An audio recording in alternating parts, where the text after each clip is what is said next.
You're listening ad-free on Amazon Music. 60-year-old Douglas Wise knelt down inside of his garden, pulling weeds out of the small vegetable patch behind his townhouse in Queens, New York. It was August 1999, and just like every other day that summer, it was hot and muggy. Doug's shirt stuck to his back as he worked. After he finished pulling up all the weeds, he sprayed the soil with some weed killer. He paused for a moment to admire the fat tomatoes ripening on the vines he'd planted that spring. He intended to use every one of them in homemade marinara sauce. When his garden was looking neat and trim, Doug gathered the weeds into a garbage bag and then took them to the compost bin inside of his garage. Doug tried not to gag as he opened the lid. On hot days like this, the bin could smell absolutely disgusting. He dumped the weeds onto the decaying pile of eggshells and table scraps. Then, to help the composting process along, he took a bucket of rainwater he'd collected the week before and poured a little into the bin. He smiled to himself, knowing how his wife Carmen quietly hated that he collected rainwater in large buckets, but it had actually come in handy earlier in the summer when they'd gone more than a month without rain. Doug had enough water for composting and a little extra for his garden, all while being able to conserve tap water. Doug closed the bin and then grabbed a beer from the garage refrigerator and sat in a folding chair on the porch near the sidewalk. After a few hours in his garden, Doug liked to have a drink and people watch. It was his idea of a perfect Sunday afternoon. When Doug finished the last of his beer, he tossed the can into a recycling bin and headed inside for a shower. He was careful not to touch anything on his way to the bathroom. Carmen had just cleaned the house from top to bottom, and she'd kill him if she saw dirt smudges on anything. After Doug rinsed off and had some dinner, he joined his wife in the living room to watch some TV. But as he sat there, he started to feel a headache come on, and so he began rubbing his temples, and he wondered if maybe staring at the screen and straining his eyes was causing this headache. So he asked his wife to turn off the TV. But even after she did, over the next few minutes, his headache only got worse. Doug finally went to the kitchen and took some aspirin. And while that did help his head feel a bit better, his stomach now started to feel queasy. And so Doug told his wife that he just didn't feel right, and so he was going to go to bed early. He wasn't sure if maybe he ate something bad or if he was actually getting sick, like with the flu. Carmen agreed that he should just go to bed because after all, he'd spent the whole day in the yard under the beating sun.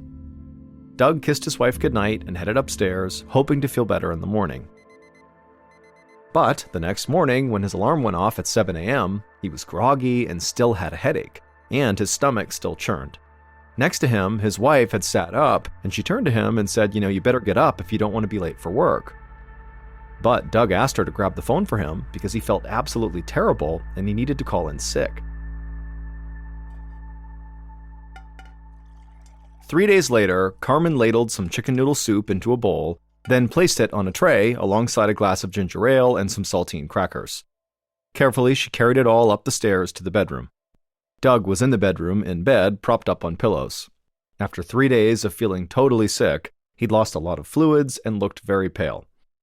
As she set the tray onto the bedside table, she told her husband that she'd also bring him up a Gatorade. Carmen frowned as Doug nodded feebly.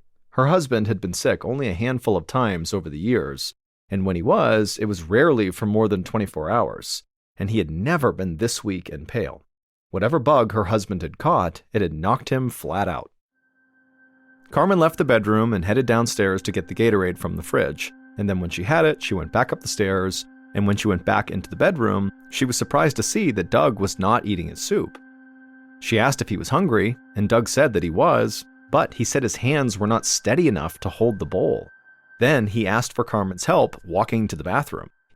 He said he was just too weak to get up on his own. Now Carmen was truly concerned. As she helped her husband to his feet and led him to the bathroom, she did her best to conceal her worry. Once Doug came out of the bathroom and was tucked back into his bed, Carmen asked him if he'd like her to feed him some soup. But Doug didn't respond. Instead, he just kind of stared out the window like he didn't even hear her. For several moments, Carmen spoke Doug's name with increasing urgency, but he just continued his glassy stare, saying nothing. Carmen was now terrified. She thought maybe Doug was having a stroke, so she grabbed the phone and called 911. It took a few minutes for an ambulance to arrive. While they waited, Carmen sat on the edge of the bed as Doug seemed to slip in and out of a trance, at times barely registering what was happening around him. By the time the paramedics arrived and moved Doug onto a stretcher, he was barely conscious. Carmen followed the paramedics downstairs and then out to the ambulance waiting in the driveway. She prayed silently as 2 EMTs hoisted up Doug's stretcher and secured it in the back of the ambulance.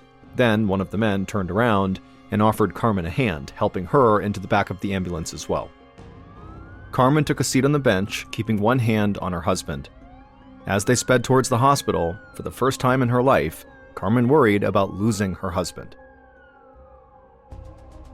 Once the ambulance arrived at Flushing Hospital, Doug was rushed into the emergency room while a nurse brought Carmen to the waiting area. After about a half hour, a doctor wearing scrubs and a lab coat approached Carmen and brought her to Doug's room. Doug was lying in bed, still looking a bit out of it, with an IV hooked up to his arm. Carmen rushed over to him and kissed his forehead. The doctor told Carmen that he was fairly positive Doug had pneumonia, and if everything went well, he'd be back to normal in just a few days. Carmen squeezed Doug's shoulder, relieved to hear that he'd be okay. Later that same afternoon, the infectious disease specialist at Flushing Hospital, Dr. Debbie Asnes, was pouring herself a cup of coffee in the staff break room when her pager beeped. She checked the message and saw there was an emergency downstairs and she was needed right away. Dr. Asnes raised her eyebrows. It was unusual for the infectious disease specialist to be paged to the emergency room. If she was being called, it had to be a very unusual case that required outside-of-the-box thinking. And Dr. Asnes loved a challenge. Throughout her nearly 20 years as a doctor, she'd always been drawn to puzzling cases. She'd spent a lot of her career researching HIV, and she'd witnessed firsthand how bad things could get when doctors did not understand how a disease worked. So without a second thought, she set her coffee down, headed out of the break room, and ran to the elevator. The moment the elevator doors opened back up on the ER floor, she could hear a man's voice carrying down the hallway. He was yelling about some strange woman standing near his bed. As Dr. Asnes approached, the ER doctor who had paged her popped his head out of the man's room and waved her in. The patient who was yelling was Doug. For the first few hours he'd spent in the ER, he'd mostly just slept, but he'd woken up in a sudden panic, and now he was yelling incoherently at the people all around him. At the same time, Carmen, his wife, was standing by his side, trying to remind him who she was. As Dr. Asnes watched this, she immediately noticed something strange. Despite being agitated, Doug's arms and legs remained still and limp on the hospital bed. The ER doctor explained to Dr. Asnes that Doug was being treated for pneumonia, but the medical team was starting to think that that was not the right diagnosis. 10 minutes ago, Doug woke up confused and agitated and didn't recognize his wife. He started flailing his arms and the nurse ran in to restrain him, but then his arms and legs just went limp, and he'd not been able to move them since. Now Dr. Asnes understood why she had been called. Pneumonia does not make people paralyzed. Doug's symptoms were far more likely to have been caused by an infectious disease, and that was Dr. Asnes's area of expertise. And Dr. Asnes was very thankful the ER staff paged her so quickly because she now suspected that Doug's confusion was likely being caused by swelling in his brain, which is very, very dangerous. Just then, Doug suddenly went silent. Dr. Asnes bent over the bed and realized he was gasping for air. Dr. Asnes said that Doug needed to be moved to the intensive care unit in case his breathing got even worse. The ER doctor agreed and told the nurse to get Doug ready to move. Within minutes, the nurse and the ER doctor each grabbed a side of Doug's hospital bed and wheeled it out of the room. As she followed Doug, Dr. Asnes turned to Carmen and asked her to stay behind until they stabilized her husband. Then, as Doug was wheeled down the hallway, Dr. Asnes grabbed onto his bed to help steer him to the elevator. She was already thinking about which tests Doug would need. A few hours later, Dr. Asnes stood in her office reviewing Doug's charts. She had ordered a test of Doug's spinal fluid because to her, something was clearly wrong with his nervous system. But she was puzzled by the results she was looking at. The test found clear evidence of a brain infection called viral encephalitis, but Dr. Asnes was not sure that was correct. Although many of Doug's symptoms were consistent with viral encephalitis, it wouldn't explain his sudden muscle weakness. And Doug's breathing problems were more severe than the doctor normally saw in a case of viral encephalitis. Before Dr. Asnes could think any further, her pager sounded, and when she looked at it, she saw she was needed again in the emergency room. So Dr. Asnes ran back to the elevator, she took it down to the main floor of the hospital, and then she began running down the hallway towards the ER. But when she was only about halfway down the hallway, a colleague came out of the ER and ran right up to her and began telling her about the emergency that she was being called to. A man named Harold Marsh had been rushed in from his home in Queens, which was not far from Doug's home, after suffering a massive heart attack. But it wasn't the heart attack they wanted to talk to her about. They were afraid the heart attack was only part of this man's problems. The colleague from the ER explained to Dr. Asnes that, like the first patient, Doug Wise, Harold, the second patient here, was older but active and healthy. His family reported that he had suddenly developed muscle weakness, flu symptoms, and worst of all, a staggeringly high 105-degree fever. Dr. Asnes felt a knot growing in her chest. Fevers that high were practically unheard of in heart attack patients. Dr. Asnes thanked her colleague and then just ordered Harold to be moved immediately to the ICU. Her mind was racing as she began to connect the dots. Two men living only blocks apart had both come down with the same mysterious symptoms in less than a week. This could be the beginning of an outbreak. For the moment, Harold was stable, so Dr. Asnes hurried back to her office to have some time to think. But as soon as she arrived on the 4th floor where her office was, she saw a nurse sprinting into Doug Wise's room. So Dr. Asnes ran down the hallway and went into Doug's room as well, just in time to see a colleague shove a breathing tube down Doug's throat and hook him up to a ventilator. The colleague, who was an ICU doctor, then explained to Dr. Asnes that Doug's muscle weakness was now so severe that his lungs had basically stopped working. Dr. Asnes was thankful her colleague had acted so quickly, but she was afraid this was only the first case of something much bigger. And if others out in the streets were contracting this virus, the consequences could be catastrophic. Dr. Asnes turned on her heel and rushed toward her office. She needed to alert the New York Health Department right away.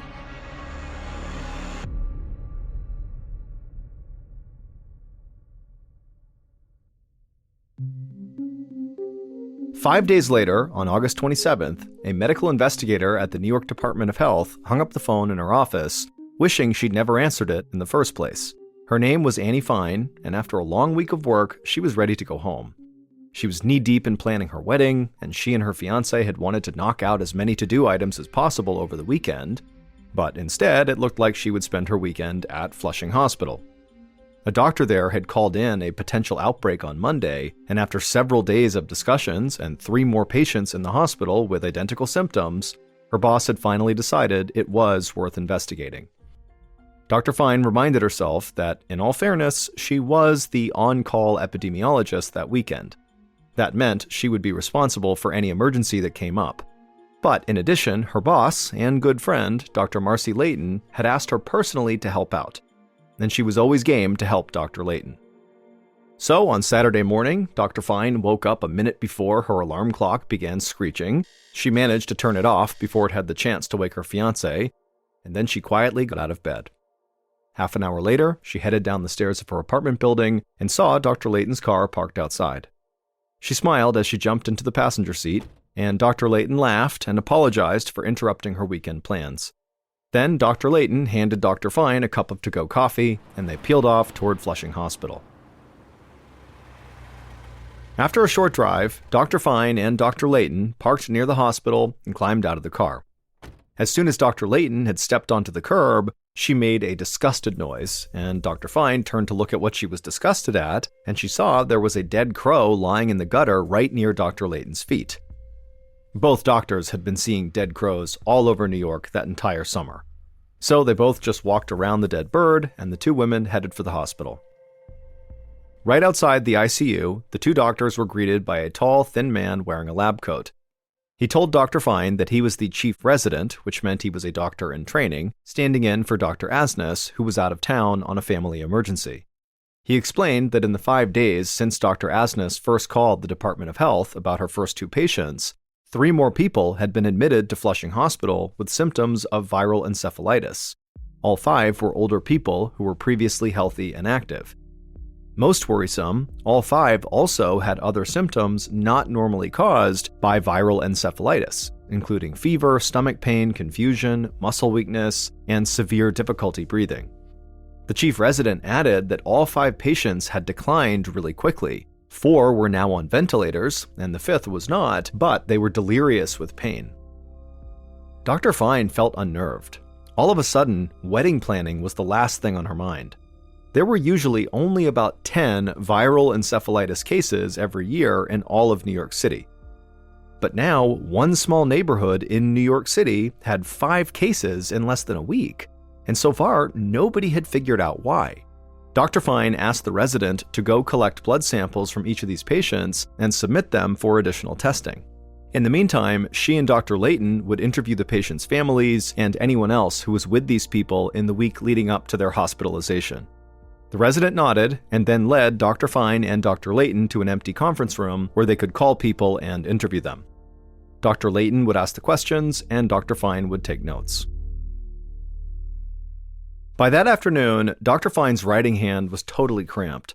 She spent hours taking notes as she and Dr. Layton spoke with the patient's family members. Outside, it was starting to get dark, so Dr. Fine rolled her chair toward the wall and switched on the overhead lights. The conference room table was littered with textbooks, stacks of medical journals, and reports on annual encephalitis cases in New York.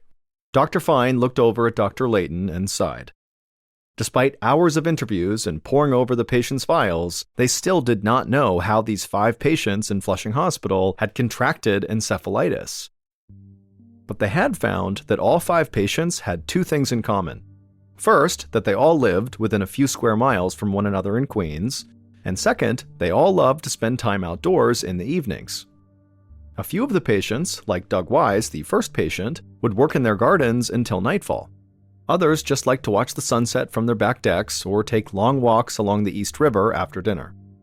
Dr. Fine looked out the window as the street lamps flickered to life, and right as they did, it hit her. People were not the only ones who loved summer evenings. It's also the time when mosquitoes are at their most active. All 5 of their encephalitis patients were probably swatting away mosquitoes as they gardened or walked or gazed at the sunset in the gathering darkness each night.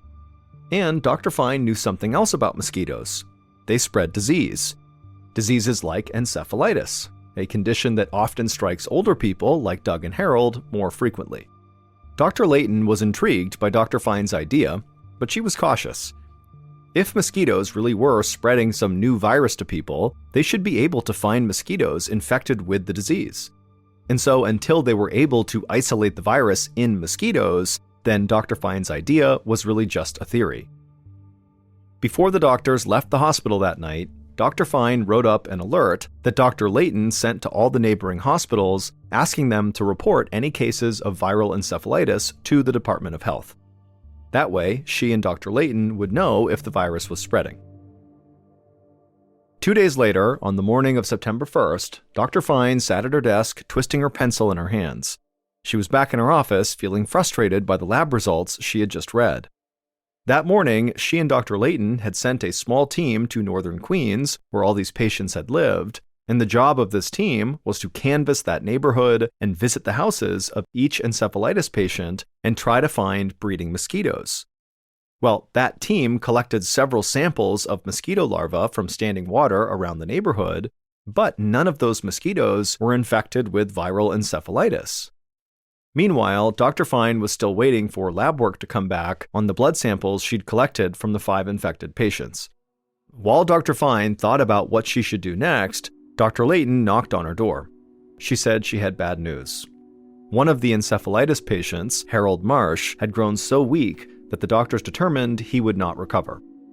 Moments ago, the family had decided to take him off life support. Dr. Fine's heart broke for Harold and his family. She was frustrated that she couldn't even tell them for certain what had killed their loved one.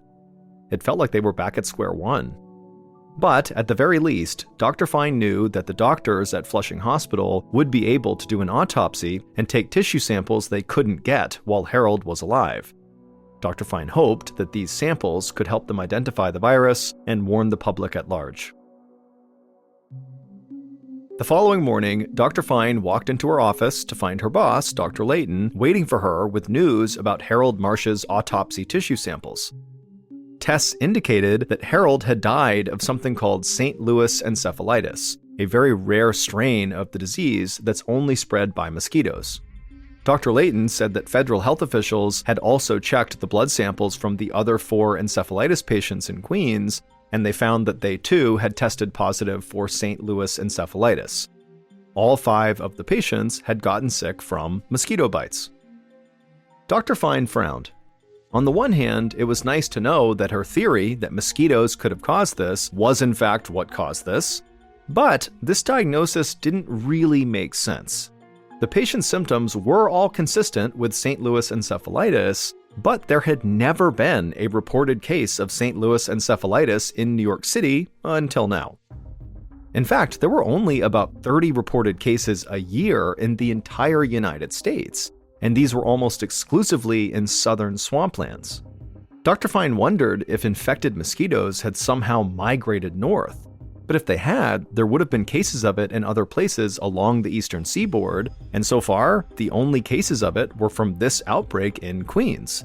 Something just didn't add up. Dr. Fine told Dr. Layton that she was glad they finally knew what was going on, but deep down, she still could not shake the feeling that there was something off about this diagnosis. A few weeks later, Dr. Fine was in her office at the Department of Health when Dr. Layton knocked on the door. When she came in, she had a very serious expression on her face.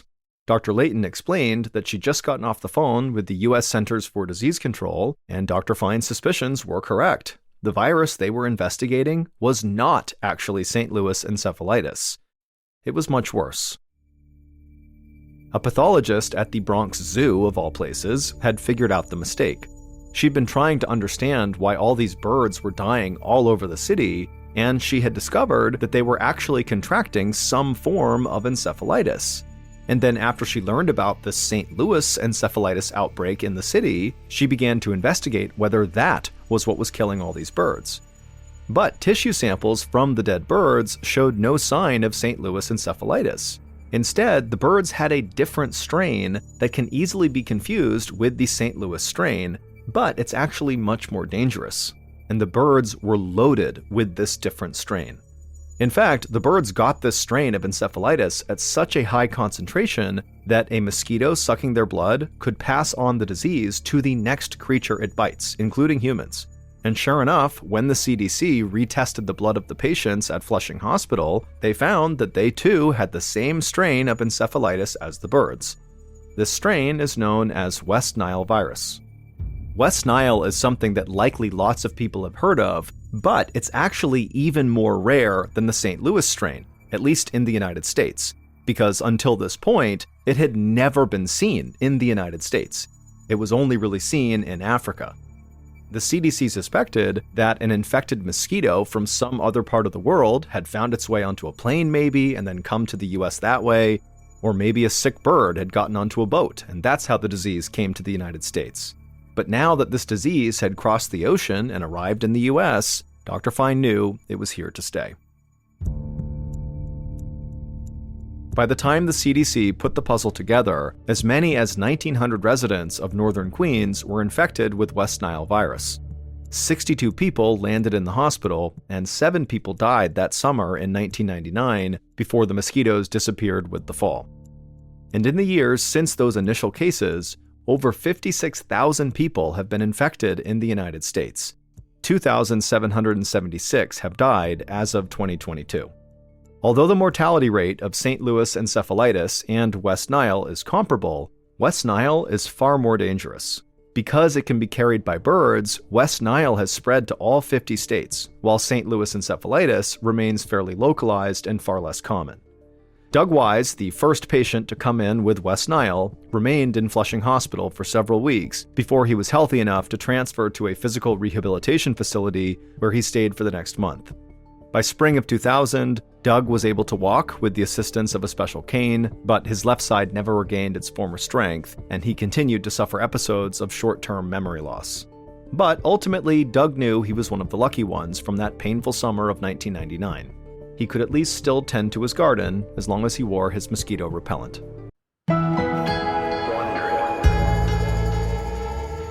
In 1996, 21-year-old Katie Fleming was studying French at the University of Oregon. That summer, she was invited to go on a camping trip with some very close friends and some people she had not met before. Their destination was this beautiful spot along the Sierra Nevada mountain range in California, but as soon as they got there, Katie did not take in any of the beautiful scenery. Instead, she fixated solely on 25-year-old James Kim, who was one of those people she had not met before that was going on this trip.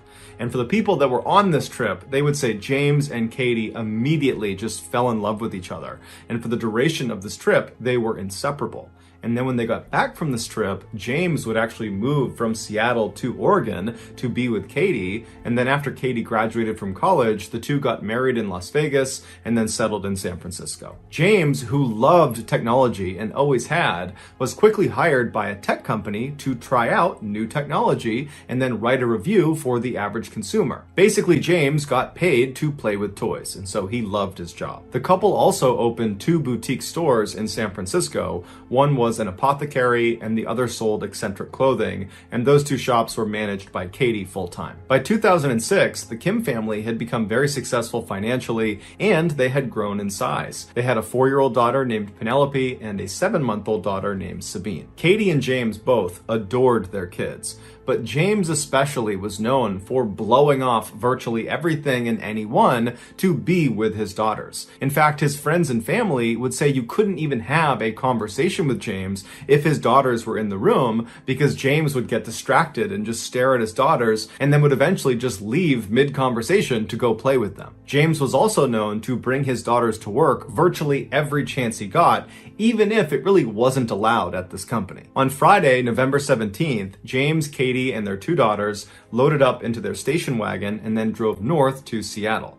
They planned on spending Thanksgiving with James's aunt and uncle who lived in the city. And also, James and Katie were considering leaving San Francisco and moving elsewhere, and Seattle seemed like a natural landing spot for them. So this trip served nicely as a chance to see family and to explore the area. And so late on Friday night, after a very long trip, they finally arrive in Seattle, and for the next couple of days, they have a wonderful time visiting with family and having Thanksgiving dinner. On Friday, November 24th, so a day after Thanksgiving, James, Katie, and their daughters loaded back up into the station wagon early in the morning. They said bye to James's aunt and uncle, and then they hit the road. But instead of just driving straight all the way to San Francisco, which would have taken the entire day and then some, they decided to make a stop in Portland, Oregon, where one of Katie's very close friends from college was going to meet them for lunch. And so after about 3.5, 4 hours, they arrive in Portland, they meet Katie's friend, and they have this nice lunch. And then afterwards, the family retired to a hotel where they crashed for the night. The next morning, the plan was originally to just get in the car and then drive all the way back to San Francisco. But Katie suggested to James that instead of just driving all day, why don't we just stay here for part of the day, leave in the afternoon, and we'll stop somewhere between here and home. We'll break up the drive one more time. James thought it was a great idea. They pulled out the map, and Katie found a nice family-friendly vacation spot that was almost exactly halfway between where they were and home. It was called the 22-Ton Lodge, and it was located on the coast of Oregon in a town called Gold Beach. And so James and Katie think, perfect, this is exactly what we needed. Katie calls the lodge, and she makes reservations for that night. And so that afternoon, after the family spent their nice day in Portland, they hopped in the car and they began traveling south towards the 22-Ton Lodge. At about 8:30 p.m., the family was still on the road making their way when James got really hungry and said, let's pull over and get a bite to eat. So the family pulls over at a Denny's restaurant in Central Oregon. They go inside, and then after a quick bite to eat, they get back out and they're on the road at 9 p.m. From the Denny's to the lodge was about a 2.5-hour drive. But after driving for 2 more hours, James realized they had missed a turn. So he told Katie about it, they looked at the map, and they realized if they were to backtrack all the way to that turn, it would add several more hours onto their trip. And so they began looking for an alternative path. And they found one. Instead of going all the way west to the coast and then all the way south to this lodge, which was the original plan, they could just go south from where they were all the way until they were parallel with this lodge. And then from there, they could just cut west along this road called Bear Camp Road that would basically go straight to their destination. But what this map did not do a good job of explaining was just how dangerous Bear Camp Road was. It started at 900 feet of elevation, but very quickly went all the way up to 4,000 feet feet of elevation before it went over the backside of this mountain down to Gold Beach and where this lodge was. While the road is paved, it's incredibly narrow and it's basically cut into a mountainside, and so there's very steep drop-offs throughout most of this ride, and there are no guardrails protecting people from falling off. The summer is really the only time people should be on Bear Camp Road because that's when the road is maintained. In the winter, the road is not plowed, it's not maintained, and so even a light snowstorm could make the road totally impassable. And the road cuts through a very remote section of Oregon where there's just not many people around. So if you get in trouble out there, you're probably on your own. But the Kims were not aware of the dangers this road possessed, and so after going south for a while, they did turn on to Bear Camp Road and began slowly driving up the mountain. And so as James is driving, Katie falls asleep in the passenger seat, the girls fall asleep in back, and outside it begins to snow. An hour later, Katie wakes up from her sleep, and the first thing she notices is outside, it is snowing so hard that James now has the windshield wipers on full blast, and still you could barely see out the front windshield. She looked at her husband, and he was hunched over, white-knuckling the steering wheel, looking intently out the window, and she says to him, what's going on? Should we stop? Should we turn around? And James, without even looking at her, says, yeah, honey, I do want to turn around, but the road is so narrow, we can't. And then he would tell his wife that earlier they had actually driven through a fork in the road where there was enough space to turn around, and so now he was just hopeful that there'd be another fork somewhere that would allow them to turn around. And so Katie was not excited about the idea, but she trusted James and said, okay, let's keep going. And so James just continues driving up this mountain pass, and you got to understand, they are driving on basically a cliff. On the left side, left of James, is just a sheer drop-off, and the road is totally slick from the snow. And so periodically, as James is driving, even though he's only going about 5 miles an hour, he would begin to slip and slide, and he's right on the edge of this cliff. And so it was a very, very stressful ride, and after several more miles of this, they were not reaching any turnaround. In fact, they would have to periodically stop on inclines, put up the emergency brake, and one of them would have to get out and clear branches and rocks out of this tiny little road to continue onward. And so finally, Katie says to James, you gotta stop, you gotta back out of here. That's our only choice right now. And so James put the car in reverse, and he opens his car door so he can look down at the edge of this cliff to make sure he doesn't accidentally veer off of it. And so very slowly, without even applying the gas, he began going in reverse, making sure he didn't go off the cliff. And for hours and hours they did this. This must have been so stressful. But finally, they make it to this fork in the road that James had seen much earlier, and they're able to make a decision. They had two paths they could take. They could turn around completely and drive nose out along the path they came in on all the way to the highway, but that was a very far drive, and they knew that road was treacherous and there was a cliff drop off, and it was really just as dangerous as what they had been on, and they really were not keen to be on that road considering the weather. Or they could turn left and go down the mountain on this path that was way wider than the paths they were on. It was like this huge road, and it looked like it went straight to the bottom of the mountain. And they're thinking, we don't know where this goes. The signage is not clear where this goes, but you got to figure if you're going lower in elevation, the weather will not be as bad. And maybe if you go down this road, there'll be houses, or there'll be a gas station, or there'll be something. But whatever it is, it's probably better than going that way or that way. And so James turned the car and began driving down this new road. Unfortunately, this was the worst choice they could have made. This road they were now on was this long, winding dead end that was used by loggers in the summer. Now, normally, this mistake by the Kim family would have been caught because there was supposed to be a big yellow gate that sat across this road just a little ways past this fork, blocking all traffic from proceeding any further. But vandals had recently come up and cut the lock on this gate, swung it open, and then locked it open. So the gate is completely off the road. And so as the Kims drove past where they normally would have been stopped, they didn't even see a gate. There was no gate anywhere, and so they just kept on driving. And from where this gate should have been, the road went from paved to dirt and full of potholes, and it narrowed considerably. The couple drove for 15 miles on this very tight, winding road that once again was on a cliffside until finally they reached another fork in the road where they could either go right or they could go straight, but there was no sign telling them which way led to what. And so James stopped the car right in the middle of this intersection, and he and Katie look at each each other and they know they're in trouble. So they get their phones out and they try calling for help, but they have no service. And so as they're struggling to place calls, one of them realizes it's no longer snowing. It's actually raining, and a lot of the snow on the ground seems to be getting washed away. And so after not being able to place calls for several minutes, they decide, you know what, it's 2 a.m, we're tired, let's sleep here, we'll leave the car running, it'll be nice and warm, and when we wake up in the morning, this rain will most likely have washed away the snow and we can just drive out of here. And so the two are kind of relieved as they're saying this out loud that this situation is not nearly as bad as it seems, we'll be just fine.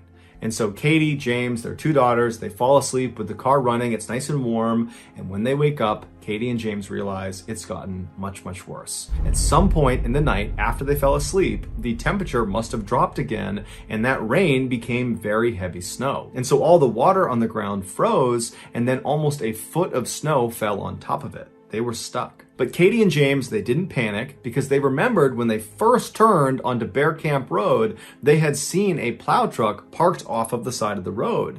And so to them, that meant if it snowed along Bear Camp Road, it would get plowed. And so that day, the Kims just stayed inside of their car and they ate snacks and they read books and they kept the heater on and they waited to be rescued. But over the course of that entire day, nobody came down that road. No plows, no anybody. And Katie and James continuously tried their cell phones to try to punch out and get some help, but they never had any service. Also, Katie and James continuously honked the horn in case someone was in the area that might hear them, but no one ever came to their rescue. And so by the end of that Sunday night, Katie and James were really starting to get worried because they have a 4-year-old and a 7-month-old. They cannot be out here for very much longer. But they began to tell each other that, you know what, it's Sunday, maybe the plows don't come through on Sundays. Maybe they just don't work out here on Sundays. And so tomorrow, Monday, the plows will be out here, they'll come by and they will save us. Also, Katie and James began telling each other to reassure each other that, hey, tomorrow, Monday, that's the day we were supposed to be back in San Francisco. And so people are bound to notice our absence and they will report it to police and they will come out here and they will save us. So tomorrow we are going to get found. And so Katie and James, they put their 2 daughters in their car seats and James read them some bedtime stories and then the family fell asleep. The next day, Monday, the family did a lot of the same things they did the day before. They sat in their car, they kept spirits high, they tried to use their cell phones, which didn't work. They honked their horns to get people's attention. That didn't work. They tried to ration their food, and the whole time, they're keeping their eyes up each side of this road they're on in hopes a plow comes through. But all day long, no trucks, no plows, nothing comes down this road. Meanwhile, back in San Francisco, the family's absence was noticed by a family friend, but they didn't report it to police because they figured the Kim family had just decided to stay out a little bit longer and they would be back soon. By Monday night, Katie and James were officially terrified. They were almost out of fuel in their car. They were almost out of food. In fact, to compensate for their low amount of food, Katie had begun not only breastfeeding her 7-month-old, but also began breastfeeding her 4-year-old. Also, outside of their car, bears began kind of assembling and checking them out. And at first, Katie and James would scream and yell and try to scare them off, but the bears ultimately were not that fazed by them. They were not aggressive, but it meant the family did not feel comfortable getting out of their car. And so they're in this very claustrophobic situation where they are literally trapped inside of this small car where all the windows are covered with snow and they can't go anywhere, they can't call anyone, they're running out of their supplies. I mean, this is a terrifying situation to be in. Katie and James had been really strong to this point, but around this time, they began to act scared, and their kids picked up on it, and they started acting scared and fearful. And so the parents were trying their best to calm them down and tell them everything's going to be fine and they're going to get out of here soon. But in reality, Katie and James knew that if they didn't get found soon, they were probably going to die. The next day when they woke up, which was Tuesday, again, no cars or trucks came down either road. There was no plows. The snow just continued to pile up, and the food was running unbelievably low to the point where James actually left the car and went out looking for bear droppings because there's bears all over the place now, and he would pull the berries out of their droppings, and he and Katie began eating those. But after a while, they decided that was not a good idea because they might poison themselves. Their daughters, who the day before had been acting out of fear and anxiety were now lethargic and quiet. And the parents' response to this was to start fighting with each other about whose fault this was, when in reality, they were just totally scared about what might happen to them. Meanwhile, back in San Francisco, the family had still not been reported to police. And so that night, Tuesday night, the Kim family once again huddled up inside of their car. James read the kids' books, and then they all fell asleep. The next morning, Wednesday, they ran out of gas for their car. And so they had no way to heat themselves. And so James got the spare tire out of the back of the car, and he rounded up some magazines inside of the car, and he lit a fire for the family to stand around and try to warm up by. And it worked, but the fire very quickly died out, and they couldn't find any wood that wasn't soaking wet to put on it. And so before long, they did not have a fire. And so all day that day, James and Katie were desperately looking up the road in hopes that a car or truck would come through. They never did. James and Katie tried their cell phones repeatedly, but they never got service. They honked their horns and they screamed out for help, but nobody heard them. And so before long, it was dark again, and the family was huddled up inside of their now freezing car, and all they could hear outside was the sounds of bears marching around the area. And so I'm sure James and Katie thought to themselves, I wonder if we'll survive the night. Meanwhile, back in San Francisco, that family friend who had noticed the Kims were gone on Monday, she did go to the police on Wednesday afternoon and reported them missing. And so a search party was being organized that night, but of course the Kim family would have no way of knowing that. The next morning, Thursday, the Kim family woke up, they survived the night, but at this point, James and Katie are speaking openly about the real possibility that they all might die. In fact, Katie says to James, you have to promise me if our two kids die out here, you have to kill me too. And James said he would. At this point, Katie and James do not believe a truck or a car or anything is going to drive down this road and save them. They believe their only hope of being rescued is by sending a smoke signal up into the air that a pilot might see. So they pull off all four tires of their car, and then they pull everything out of the car that might burn, and they stack that on the tires, and that included Penelope's prized stuffed lamb. And then once they had their big pile, they lit it on fire, and fairly quickly, a large black billowing cloud of smoke was going straight up to the sky, and for a minute the Kim family was very optimistic that they were about to be found, that certainly someone was going to see the smoke and come find them. But unfortunately, the fire burned out very quickly, they couldn't light it again, and nobody flew overhead. And so before long, the family is once again huddled inside of their freezing cold car that night.